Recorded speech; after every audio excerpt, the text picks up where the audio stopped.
El siguiente programa es de clasificación A, apto para todo público. Contenido tipo I, programa informativo. El diálogo. Presidente Biden en el Summit de las Américas en junio lanzó El intercambio de información y la cooperación entre los poderes de los diferentes estados. Usted los escucha en Del Parlamento al Mundo. Bienvenidos y bienvenidas.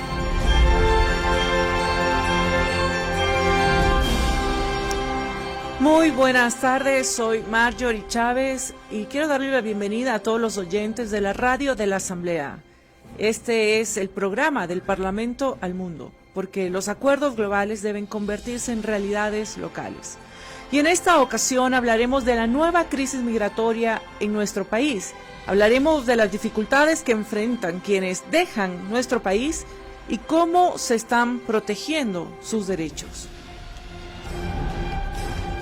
Según el Observatorio de la Movilidad Humana en Ecuador, hay más de 2.5 millones de ecuatorianos viviendo en el extranjero y se estima que cada año unos 200,000 ecuatorianos salen del país en busca de nuevas oportunidades. El destino escogido desde hace ya varios años es Estados Unidos. En los últimos años, la llegada de migrantes irregulares de Ecuador a la frontera de Estados Unidos ha vuelto a dispararse. Así lo demuestran las más de 300,000 detenciones, expulsiones o deportaciones que se han registrado en el último trimestre del año 2022.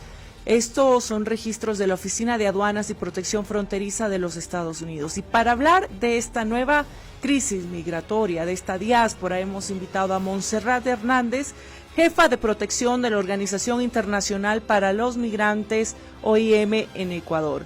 La OIM forma parte del Sistema de Naciones Unidas y es una organización dedicada a la promoción de la migración segura, ordenada y regular en todo el mundo y en el Ecuador, por supuesto. Trabaja para proteger los derechos de los migrantes y prevenir la trata de personas. Muchas gracias, Montserrat, por acompañarme. Montserrat tiene una maestría en estudios de desarrollo con un enfoque especial en género y política social del Instituto Internacional de Estudios Sociales de la Universidad de Erasmus en Rotterdam y una licenciatura en Relaciones Internacionales. Trabaja más de 8 años en la OIM y comenzó trabajando en la sede de la Ciudad de México dentro de la Unidad contra la Trata de Personas, Género y Niñez Migrante. Después se desempeñó como jefa de la suboficina en Tapachula, Chiapas, durante los años 2018-2019 y coordinó la respuesta de la OIM frente a los flujos migratorios provenientes de Centroamérica. Gracias, Montserrat, por acompañarme en este programa. Para mí es un honor poder hablar con alguien que conoce de cerca la problemática y que además ha estado en toda la región, ¿verdad? Lo decía en la introducción, y es que la cifra de ecuatorianos intentando cruzar la frontera entre México y Estados Unidos sigue en aumento. Y para entender un poco el contexto de estos desplazamientos, me gustaría que nos comentaras, Montserrat, ¿por qué los migrantes ecuatorianos escogen Estados Unidos como destino mayoritariamente? Muchas gracias por la invitación para estar aquí con ustedes en el programa. En realidad, creo que hay varios factores, ¿no? Se tiene, digamos, una crisis económica que además se vio agravada por la pandemia, falta de empleo, ¿no? Temas de movilidad social dentro de las comunidades. Y creo que un factor muy importante, sobre todo para Estados Unidos, es el tema de la reunificación familiar. O sea, es decir, claro que hoy en día podemos ver algunos factores nuevos, ¿no? Pero en general son los mismos factores que se han tenido o que se han identificado en previas olas, digamos, migratorias anteriormente, ¿no? Las personas refieren que quieren mejorar su calidad de vida, refieren que quieren tener acceso a mejores servicios, Una parte importante, como mencionaba, es la reunificación familiar. Muchas personas que emigraron anteriormente se encuentran ya ahora en Estados Unidos y entonces, claro, es un factor bien importante que las personas que se quedan acá lo que quieren es reunificarse con sus familias.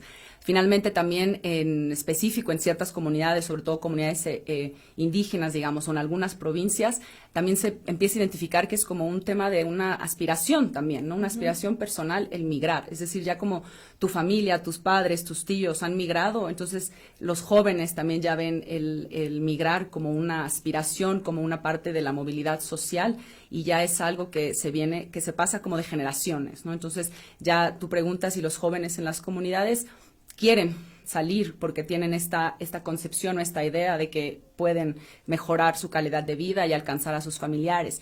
Y otra cosa que es importante también un poco con este enfoque de género es que muchas de las mujeres también que ahora vemos que migran mucho más, es también porque a veces huyen un poco de algunas situaciones ya de violencia basada en género que sucede dentro de sus comunidades, temas de acceso a servicios como servicios de salud sexual y reproductiva, temas de estigmatización en las comunidades, ¿no? Entonces creo que es una combinación de factores que hacen que las personas busquen migrar y por qué Estados Unidos es como uno de estos destinos principales. Y durante muchos años las provincias que más migrantes teníamos era Azuay y Cañar, pero ahora vemos que realmente salen de todas las provincias del Ecuador. ¿Tienes números, quizá información de cuáles son las provincias de las que salen el mayor número de ecuatorianos en la actualidad?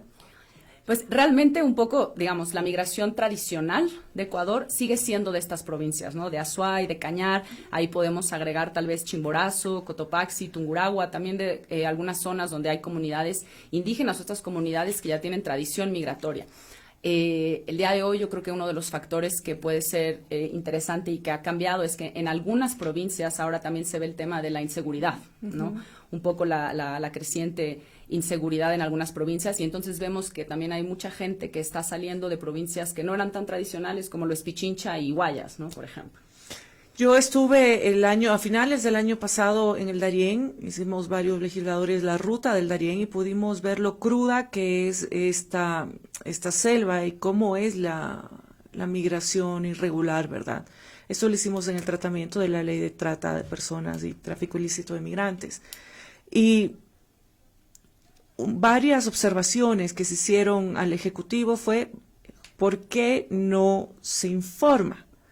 No solo de los riesgos, sino de que te están estafando, de que no es cierto todo lo que te dicen quienes se venden como incluso guías turísticos, ¿verdad? En este proceso.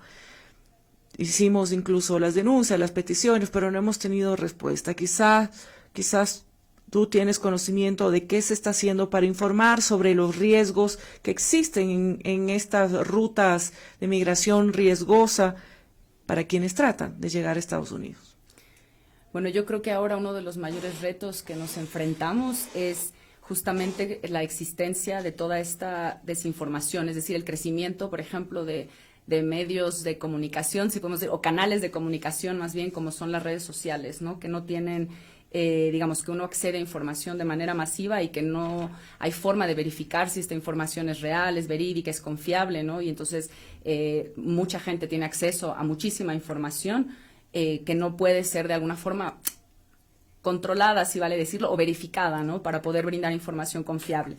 Me parece que, como veníamos hablando anteriormente, cada país, en cada localidad, ya incluso no a ese nivel, las personas y las comunidades siempre van a buscar formas de mejorar su calidad de vida, ¿no? De buscar mejores oportunidades. Esto ya sea a través de migraciones internas, ¿no? Mismo en el país, la migración externa también como una opción, y más en países como Ecuador, que también tiene una tradición migratoria, ¿no? Porque como ya lo hablábamos anteriormente. Entonces, yo creo que para nosotras, desde OIM, es bien importante empezar a poner un foco mucho más fuerte dentro de las comunidades, ¿no? O sea, ya con un enfoque más, digamos, comunitario, para poder, en verdad, brindar la información que sea confiable, que sea, digamos, validada, ¿no? Que pueda brindar las opciones reales que se tienen para poder migrar de una manera segura, compartir también cuáles son los riesgos asociados a migrar de una forma irregular, ¿no? Dar a conocer también que existen todas estas redes, ¿no? De tráfico o de trata en las que desafortunadamente las personas, al no tener la información, pueden caer o pueden ser víctimas, ¿no? de estas redes. Yo creo que las personas deben tener la información suficiente, ¿no?, para poder migrar, tomar la decisión de migrar de una manera informada, ¿no? Entonces creo que el mayor esfuerzo debe ser dentro de las comunidades. ¿Qué hacemos nosotros y qué sabemos que el gobierno de Ecuador también, digamos, es un tema que tiene prioritario, ¿no? Y a nosotros, pues bueno, nos alegra mucho, ¿no? Y congratulamos mucho los esfuerzos que se están teniendo ahora mismo para poder brindar esta información. Nosotras trabajamos de la mano, pues, del gobierno en general, pero también con el Ministerio de Relaciones Exteriores y Movilidad Humana, justamente para poder identificar cuáles son las mejores estrategias para hacer llegar esta información a las comunidades, cómo podemos mejorar los instrumentos que se tienen actualmente para poder brindar una atención integral a las personas que están retornando, por ejemplo, ¿no?, que también es una población que puede compartir sus experiencias, ¿no?, que de alguna forma sí pueden lograr encontrar oportunidades aquí también para restablecerse, para quedarse, y pueden a su vez ser como especie de comunicadores también en las comunidades, de contar cuál es la verdadera experiencia, ¿no? Entonces nosotros estamos comprometidas en trabajar esto con el gobierno. Y finalmente, pues, digamos, debido a los retos que esto implica, es importante ahí mencionar que, pues, se necesita un trabajo súper coordinado de manera institucional, ¿no? La OIM lo llama un enfoque integral de gobierno, ¿no? Y esto viene dentro del marco de gobernanza de la migración de la OIM. Y este enfoque integral de gobierno quiere decir que tienen que estar involucrados todos los ministerios. Digamos, a veces tendemos a creer que es un solo ministerio el responsable, cuando de verdad la movilidad humana cruza tantas áreas, tantas aristas, son tantos factores que aquí tienes que ver la educación, acceso a servicios, ¿no? Educación, salud, cosas productivas, comercio, ¿no? Como diferentes ministerios, y todos ver cómo la movilidad cruza por todos los ministerios, y entonces que es importante que todas y todas, desde su perspectiva, puedan abonar a la construcción de respuestas coordinadas para poder dar, digamos, alternativas o soluciones a esta situación. Sí, sabes, Montserrat, cuando estuve en el Darién, el día que yo estuve, pasaba el ecuatoriano 17.500. Vimos desgarradoras imágenes de niñas ecuatorianas que habían sido violadas repetidas veces en el trayecto, madres que habían perdido a sus hijos porque fueron entregados como moneda de cambio, jóvenes que habían sido extorsionados y obligados a trabajar en bandas irregulares para poder que sus familiares puedan pasar o después dejarlos pasar, gente que había muerto por enfermedades o en accidentes en el río, niñas que terminaron cruzando solas o llegando al punto solas, pues porque sus madres ya no pudieron avanzar.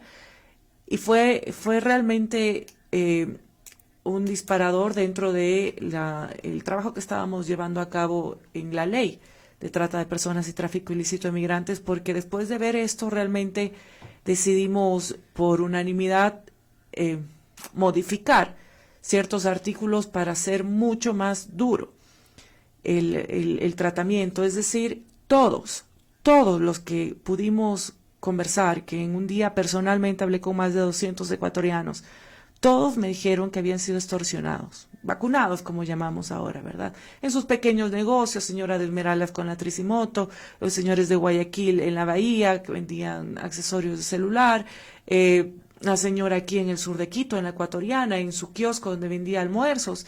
Realmente esa fue una problemática que fue transversal a cada una de las historias y, por supuesto, a la falta de oportunidades. Padres que sus hijos habían sido obligados a vender drogas en sus colegios y como no habían aceptado habían sido amenazados de muerte.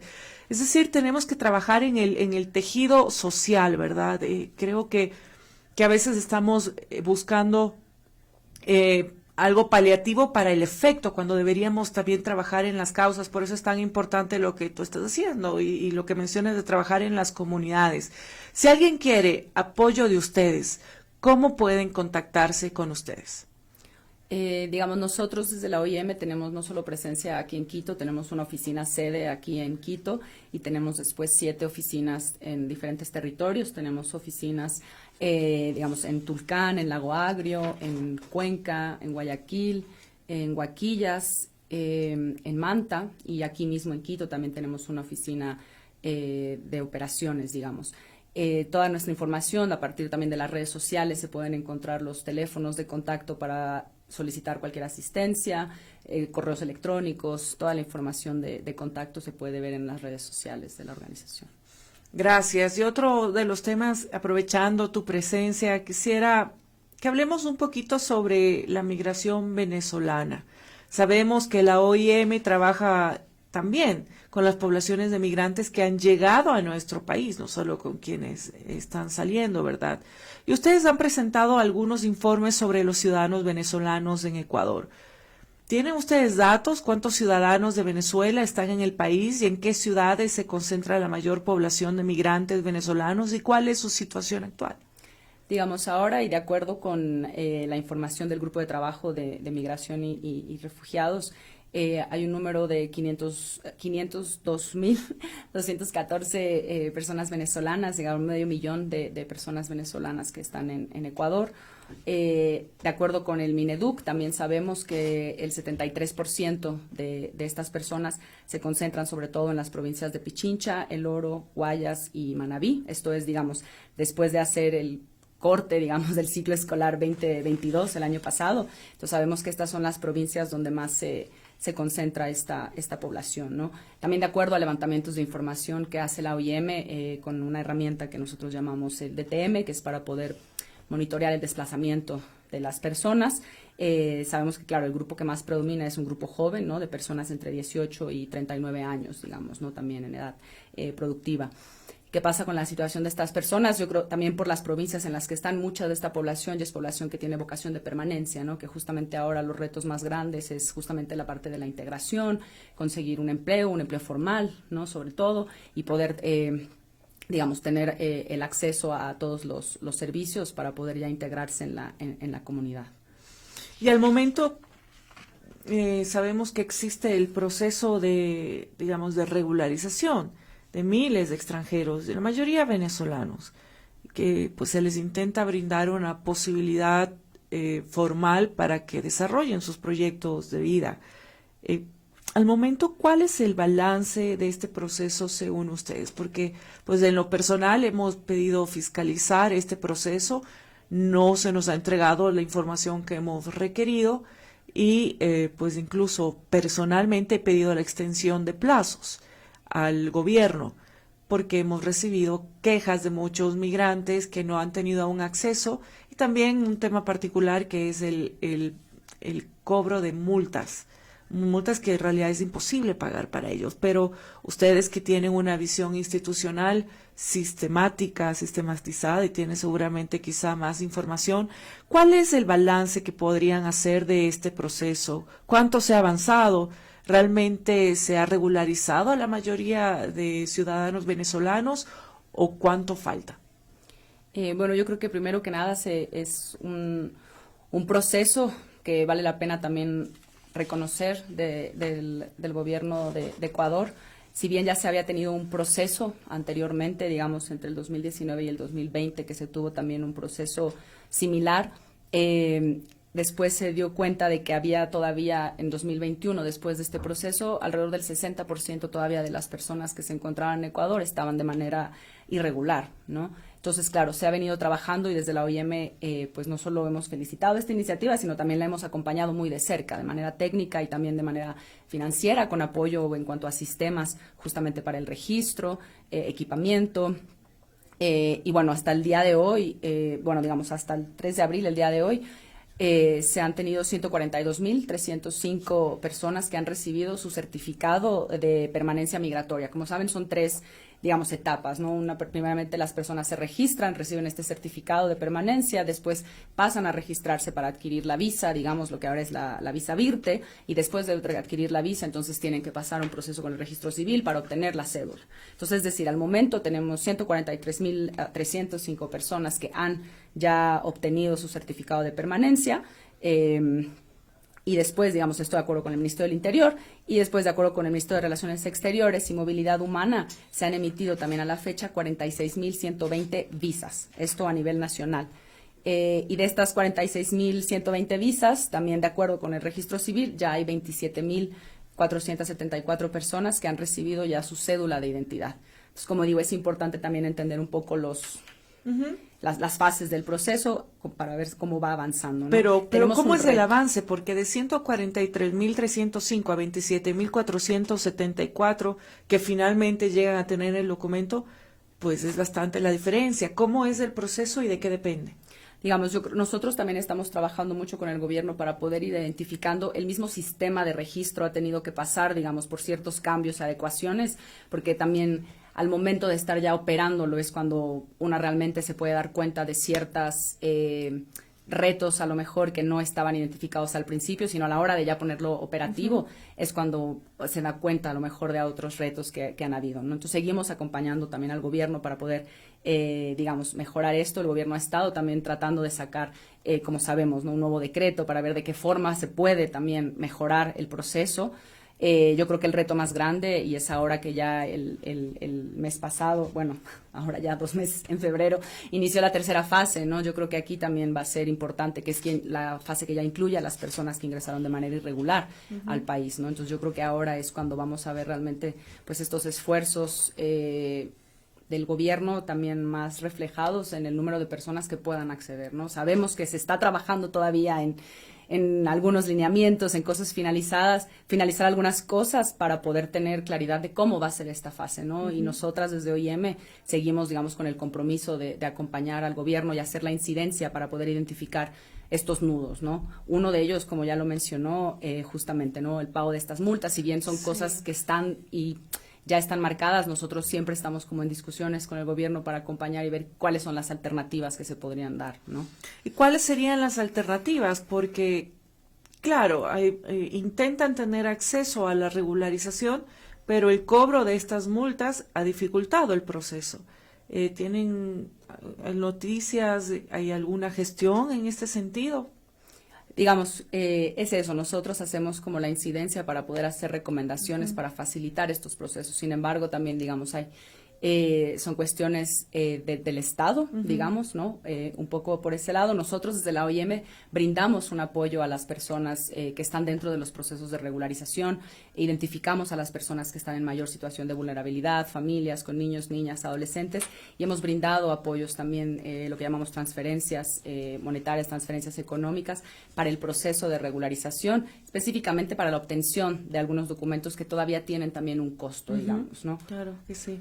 Montserrat, muchísimas gracias por acompañarnos en esta entrevista. Hemos revisado, pues, en el corto tiempo, al final realmente es un tema tan importante y tan profundo que resulta corto. Espero que nos puedas acompañar en otra ocasión. Me gustaría que nos dejes con un mensaje final a toda la audiencia que te está escuchando.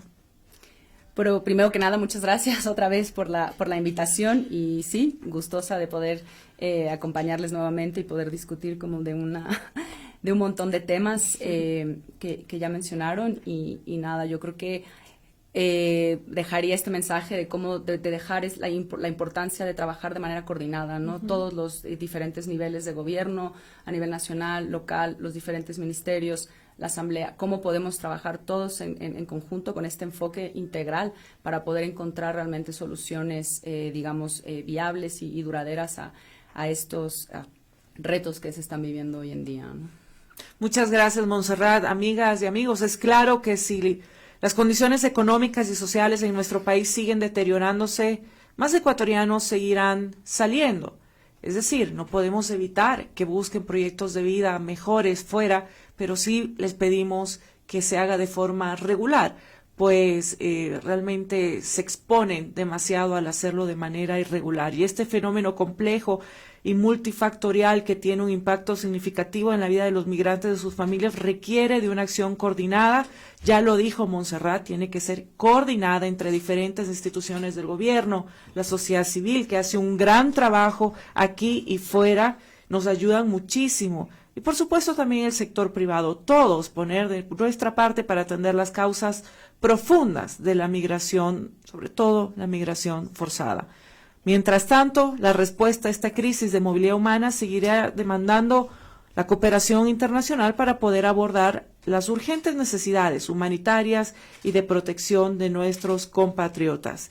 Y si están pensando migrar, a quienes nos escuchan, por favor, informémonos. Hay gente que puede ayudarlos, puede apoyarlos, y no se dejen convencer también por cada publicidad que a veces sale en redes sociales, ¿verdad? La migración riesgosa tiene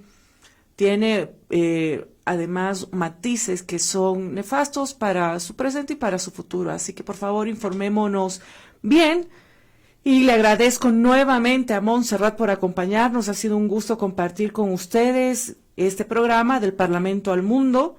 Yo soy Marjorie Chávez, asambleísta por la provincia de Pichincha, miembro de la Comisión de Relaciones Internacionales y Movilidad Humana, y les agradezco su amable sintonía. Y para despedirnos y a ver si nos quedamos con una sensación poquito más positiva después de hablar este tema, que pues es un momento de crisis, de diáspora en nuestro país, les dejamos con una canción de Silvio Rodríguez. Conmigo será hasta la próxima semana. Muchas gracias. Y la canción es Busca de un sueño. Hasta pronto.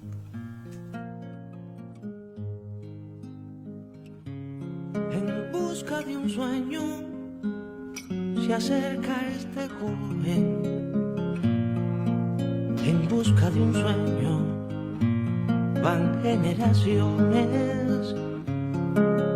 En busca de un sueño hermoso y rebelde. En busca de un sueño que gana y que pierde. En busca de un sueño de bella locura. En busca de un sueño que mata y que cura. En busca de un sueño desatan ciclones.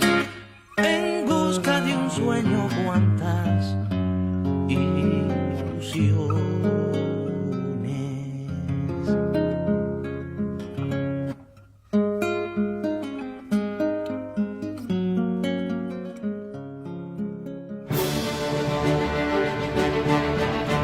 Gracias por acompañarnos en Del Parlamento al Mundo.